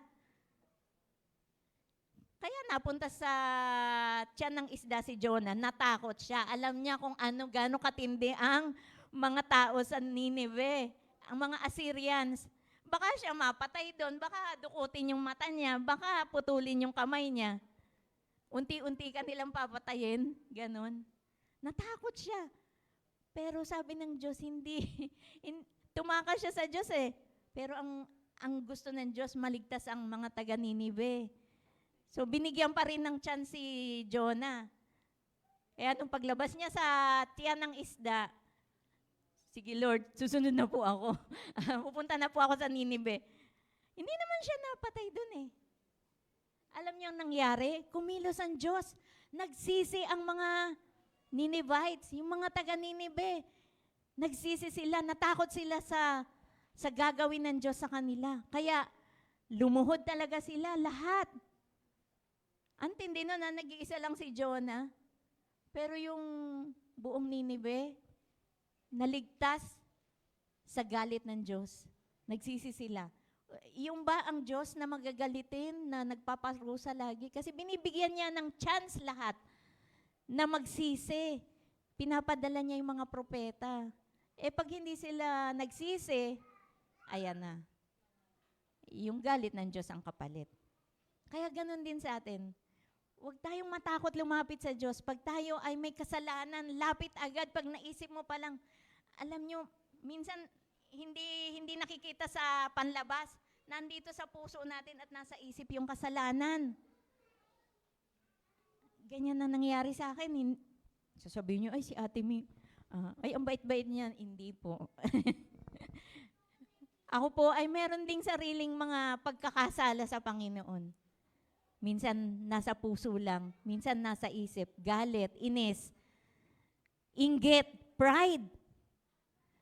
Ay mas magaling ako sa kanya. Parang gano'n, no? Iisip, pride yun eh. Or nahihiya ka naman magsalita, kasalanan pa rin yun. Nahihiya kang magsabi sa iba tungkol sa Panginoon. Sinasabihan ka na, sabihan mo yung kapitbahay mo. Sabihan mo yung kamag-anak mo tungkol sa Panginoon. Hindi ka pa rin sumusunod. Ayan ang sin of omission. Yung hindi ka sumusunod sa Lord. hindi mo ginagawa. Minsan ganun tayo. Pero mararanasan natin ang biyaya ng Diyos pag sumusunod tayo sa Kanya. Once na tayo ay sumunod, tingnan mo nga si Jonah, di ba? Naligtas, hindi nalupig o hindi pinarusahan ng Diyos ang Ninive. Dahil sila ay nagsisi. Sa pamamagitan lang ng isang propeta, si Jonah, na matatakutin pa. Pero sumunod pa rin siya sa Lord. Ganun ang biyaya ng Diyos. Kaya tayo po ay laging lumapit sa Panginoon. Kaya sa umagang ito, I don't know, hindi ko alam kung ano nasa puso natin. Dahil alam ko, ang isang tiyak ay kung tayo ay nasa Panginoon, tayo kumilala na sa Panginoon bilang sarili nating tagapagligtas. Hindi naman tayo perfect, di ba? Nagkakasala pa rin tayo kahit tayo anak na ng Diyos. Patuloy tayong lumapit sa Panginoon. At kung meron mang sinasabi ang Panginoon sa atin, sundin natin. Maging teachable tayo. Maging humble tayo. Ang Diyos ang kikilos sa ating buhay. Kaya tayo po ay tumungo saglit at tayo ay manalangin. Pasiyasa tayo sa Panginoon. Hayaan natin itong covenant ng Diyos kay David ay kasaman tayo dyan eh. Dahil nasa atin ang Panginoong Jesus.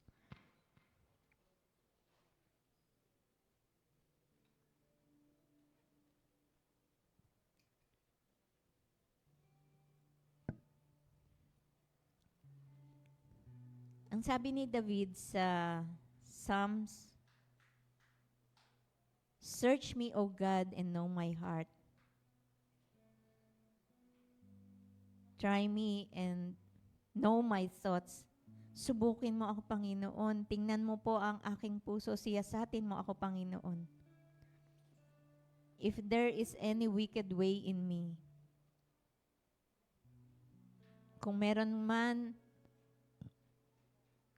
ako o tayo na nagawa sa harap ng Panginoon, nalihis sa Kanyang kalooban, ihingi po natin ang tawad. Panginoon, narito po kami. Ang aming buhay ay walang maitatago sa iyo, Panginoon. Ang aming thoughts, isipan, ang aming puso, lahat, Panginoon, sa amin ay bukas sa iyo. Nakikita mo, Panginoon. Kung merong mga kasalanan, mga maling kaisipan, Panginoon, patawarin mo po kami. Patawarin mo po, Panginoon, ang aming mga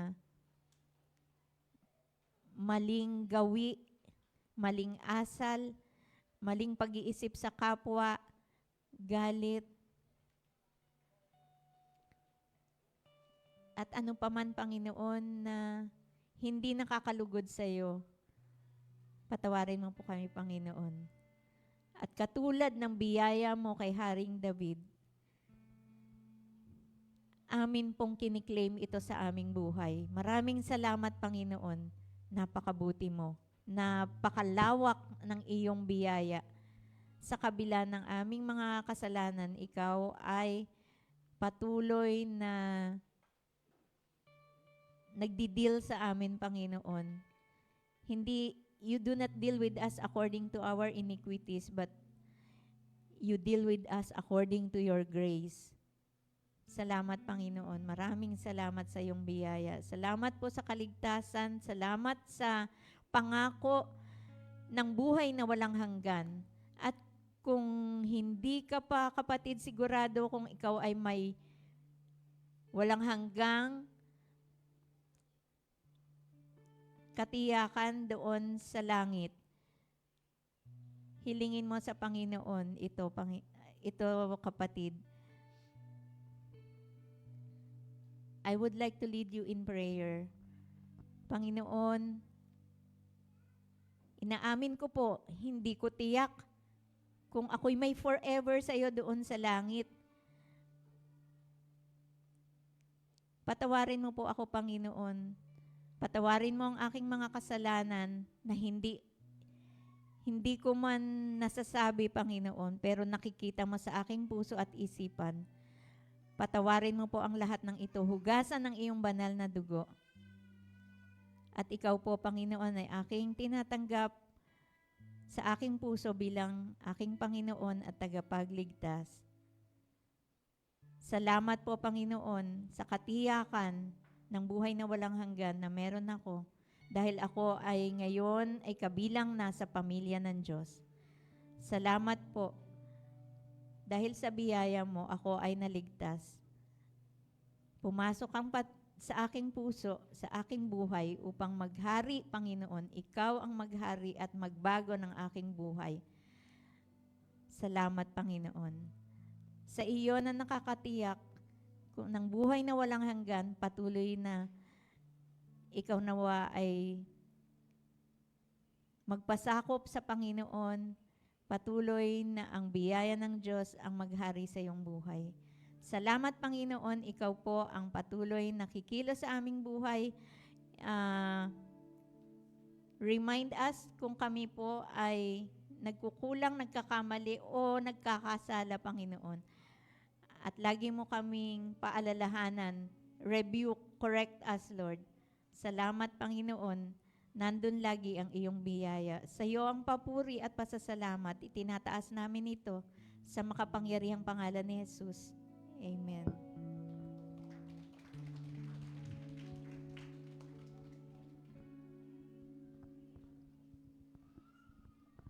Okay. Salamat po sa salita ng Diyos. Na-bless po ba tayo sa ating narinig? Amen. Sige po, tayo ay dadako sa ating kaloob. At sabayan niyo po ako sa pag-awit. Let's give it a cheerful heart.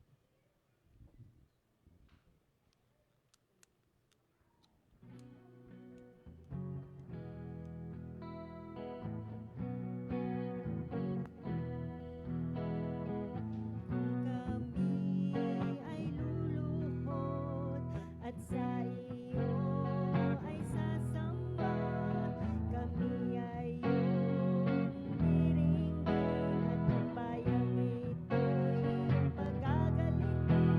Ulan ng pagpapala, ulan ng pagpapala, ulan ng pagpapala. Sa bayang ito, Diyos, ulan ng pagpapala, ulan ng pagpapala, ulan ng pagpapala. Sa bayang ito, Diyos, Diyos. Sige po, tayo ay manalangin. Panginoon, we thank you sa lahat ng blessing na patuloy niyo pong ipinagkakaloob. Salamat po sa mga tithes and offering. You've been so faithful to us. Kaya naman hayaan mo, Panginoon, na maibalik namin to ng may masayang puso. Nawaan lahat ng ito ay maging karagdagan para sa iyong mga gawain. I-bless mo po ito, Panginoon. Ganon din ang aming mga trabaho, ang amin pong mga kalusugan. Kayo po ang patuloy na magbigay sa amin ng malakas na katawan upang kami ay makagawa. Maging ang mga negosyo, Panginoon, ay amin pong ipinagkakatiwala sa inyo. Pagpalain niyo po ang bawat negosyo ng aming mga kapatid at hinihingi po namin, Lord, ang patuloy na pagpapala mo sa bawat isa. Sa inyo po ang pinakamataas na papuri at pasalamat. Ito ang aming dalangin sa tanging pangalan lamang ni Jesus. Amen. Amen. Para naman po sa mga announcement, ang tithes and offering can be sent through BPI account, Metrobank, and GCash. Worship service po, every Sunday po yan, at 9:30 a.m. Prayer intercession, Saturdays at 9 a.m. dito po yan sa church. Like, comment, share, and subscribe to our YouTube channel, Kingdom Ministry, Facebook page, Kingdom Ministry, Instagram, Spotify podcast, and TikTok. TSG, Kaligtasan lesson right after the service. Special announcement, yung church transpo po natin every Sunday. Meron din po next Sunday. Pick up time po niya ay 8:40. Nag-start po siya sa bahay ni na Ate Yols, Bigat, Tubukal, sa may Jetro po. Special announcement, shepherding group for adults and senior right after the service. At Men's Agapian Community right after the service din po. So parang walang uuwi sa atin. Wala po munang uuwi Ayan, birthday celebrants, July 25 kay Merly Astillero at July 26 kay Nelia Barbuco. Sige po, awitan natin. Happy birthday to you. Happy birthday.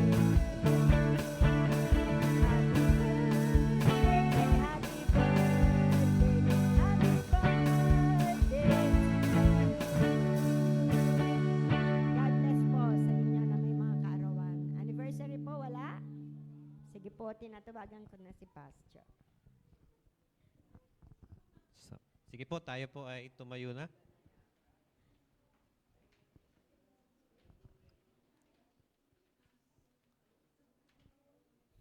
Bago po tayo manalangin mga kapatid, batiin muna natin yung ating mga katabi. No, minsan lang tayo magkita-kita muli. Yan. And say something beautiful. Say God bless.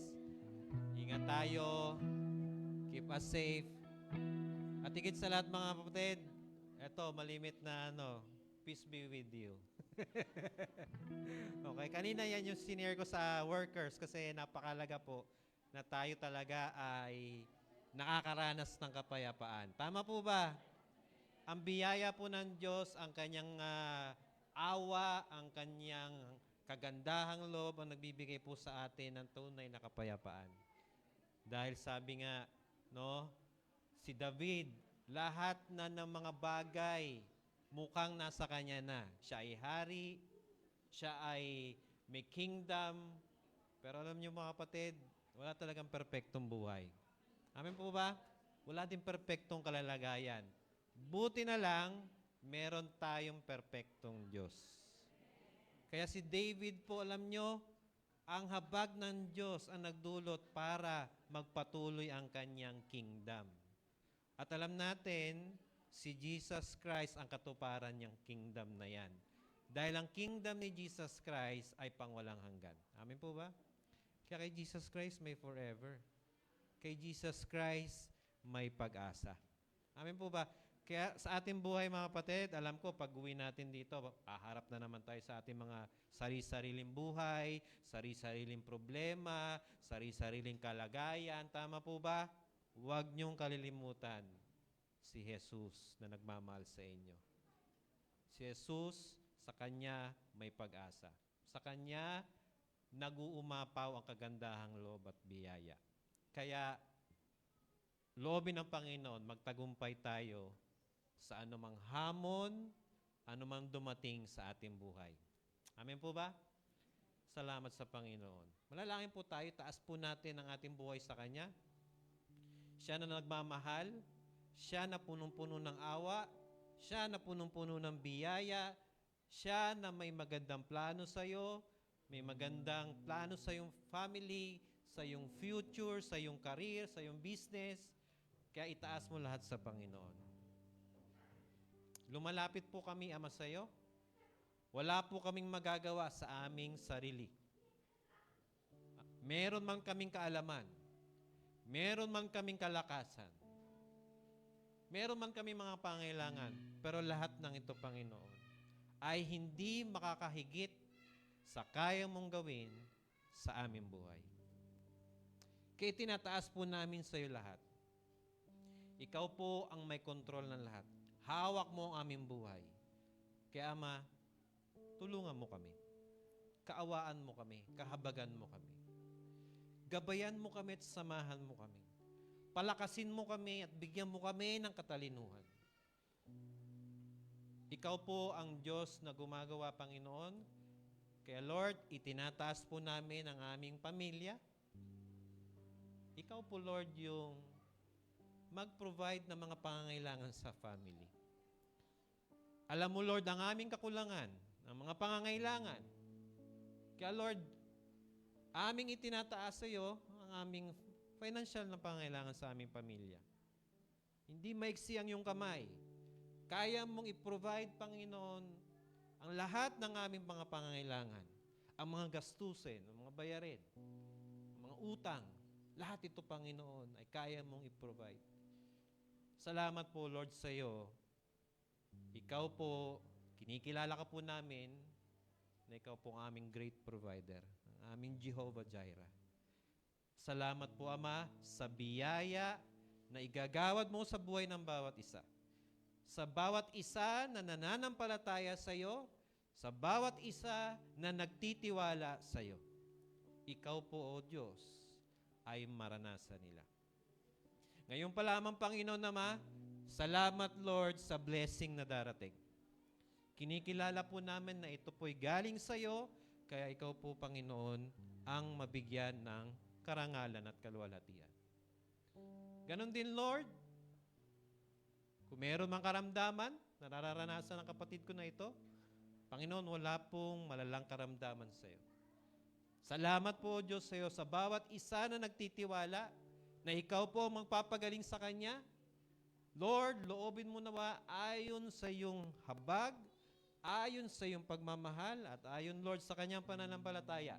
Pagalingin mo, Lord, ang kanyang karamdaman.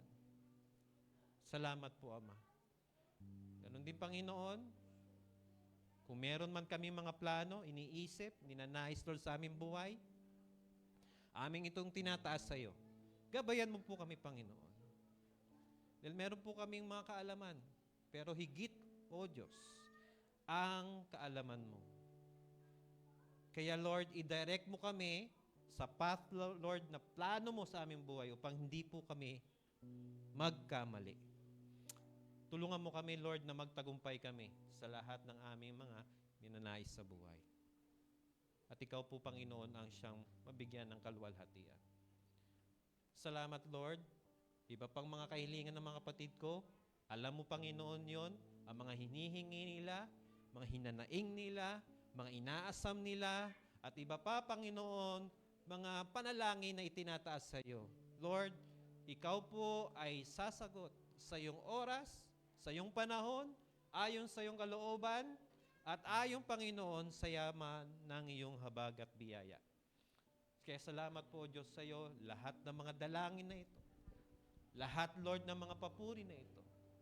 Lahat, Panginoon, ng mga plano at nais namin, Lord, sa aming buhay. Ama, kinikilala po namin na ikaw po ang Diyos na gagawa. Diyos na kahit imposible ay kaya mong gawin at tuparin. Nagtitiwala po kami at amin pong laging ina-acknowledge na meron kaming Diyos na buhay na may control ng lahat. Kaya salamat po, O Diyos, sa iyo. Salamat po, Ama. Tanggapin po natin ang biyaya na galing sa ating Diyos na buhay at Diyos na makapangyarihan.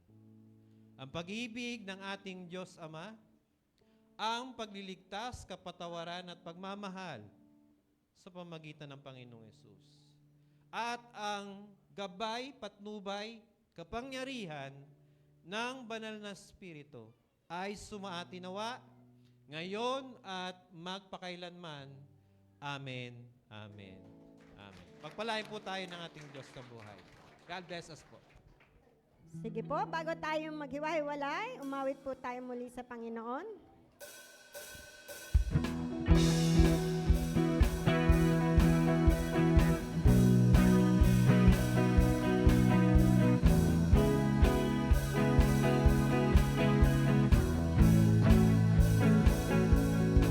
Ang lahat ay hawak mo, O Diyos, sa iyong